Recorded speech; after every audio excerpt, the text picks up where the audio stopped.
So you've got a guinea pig, and you've probably asked yourself, am I really feeding them the perfect meal? It's a great question, and today we are going to build that perfect plate from the ground up, diving into the science of what keeps these little guys happy and, most importantly, healthy. You might think a bowl of pellets and a water bottle is all it takes, but a guinea pig's diet is, well, it's surprisingly complex. Getting it right is probably the single most important thing you can do for them to make sure they live a long, wonderful life. Okay, first things first, we have to get this idea out of our heads that guinea pigs are just small rabbits. They are absolutely not. They have their own very specific biological needs that are totally different from other small pets. So, what makes them so unique? Well, it all starts with this term, their hindgut fermenters. The easiest way to think about it is that their digestive system is like a nonstop factory, constantly breaking down tough, fibrous plants. And the key word there is nonstop. That factory can never, ever shut down. It has to be running 24/7 for them to stay healthy. So all of that biology boils down to three absolutely critical needs. Number one, gut health. They need a constant supply of fiber to keep that digestive factory moving. Number two, dental health. Believe it or not, their teeth never stop growing, so they need something to constantly wear them down. And number three, vitamin C. Just like us humans, they can't make their own, which means they have to get it from their food. These three rules, they're the foundation of everything. So let's start building that perfect plate. We're going to start with the absolute king of the guinea pig diet. This isn't just one part of the meal, it's the entire foundation. A whopping 80% of their diet should be hay. And listen, that doesn't just mean a little pile at mealtime.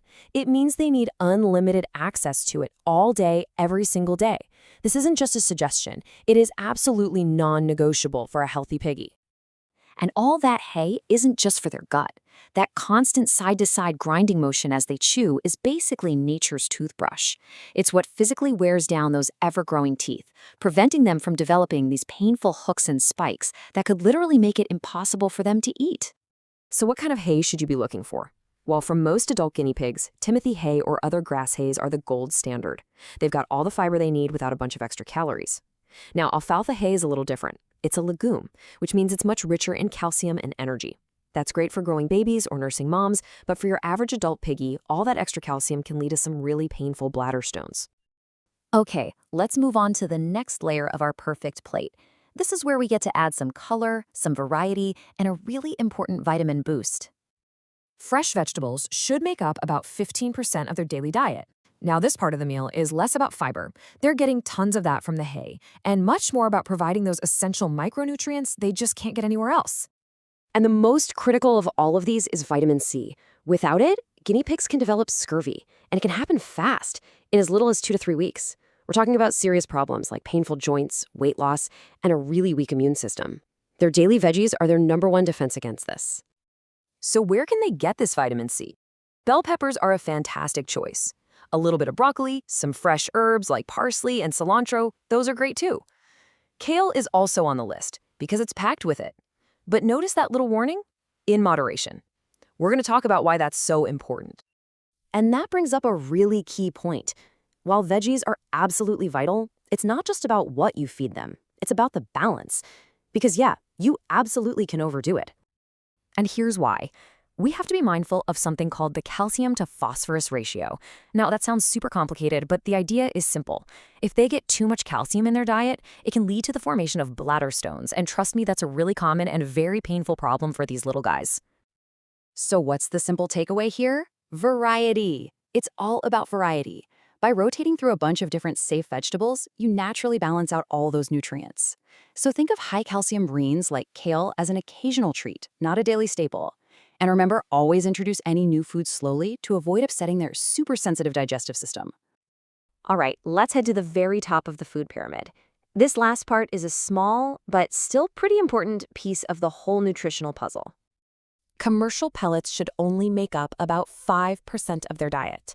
Think of them as a supplement, a little insurance policy to make sure they're getting a baseline of vitamins and minerals. They are not the main course. Now, take a good look at the difference here.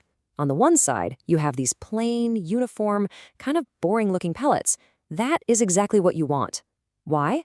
Because it prevents selective feeding.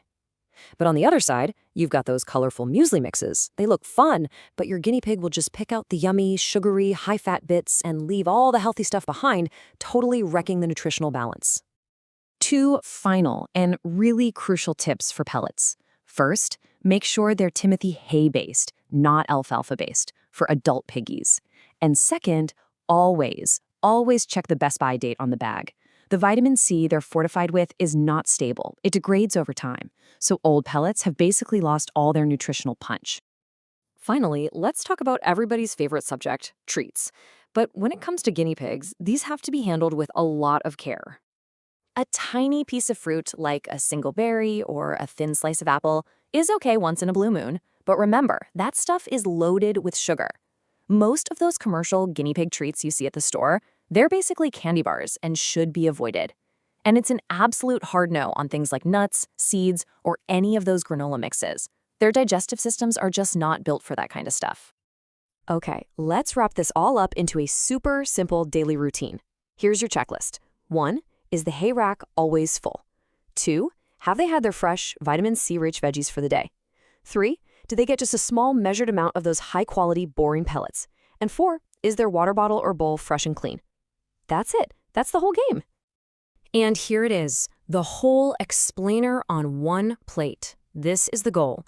80% hay, 15% fresh veggies, and just 5% pellets, with fresh water always available. If you can just remember this simple 80-15-5 ratio, you've basically mastered the art of feeding your guinea pig.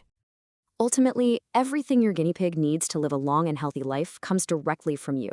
Their entire well-being is literally on their plate. So now that you have the blueprint, the only question left is, what are you going to serve?